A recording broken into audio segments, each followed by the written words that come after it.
ইমাম সাহেব, আমি ৯৯টি খুন করছি। এখন বলেন, আমার থেকেও কি কেউ বড় গুনাহগার আছে? হ্যাঁ আছে, তোমার থেকেও বড় গুনাহগার আছে। ও এখন ওই বড় জঙ্গলের মধ্যে আছে।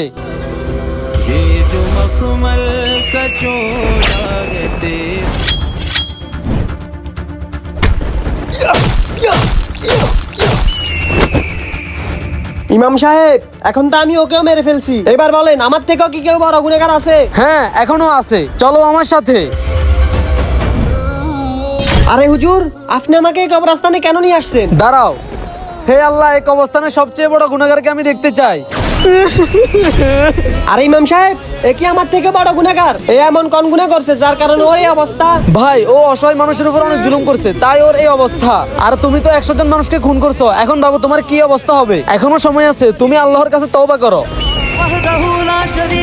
আল্লাহ মহান। আল্লাহকে ভালোবাসলে কমেন্টে আল্লাহর নামটি লিখুন।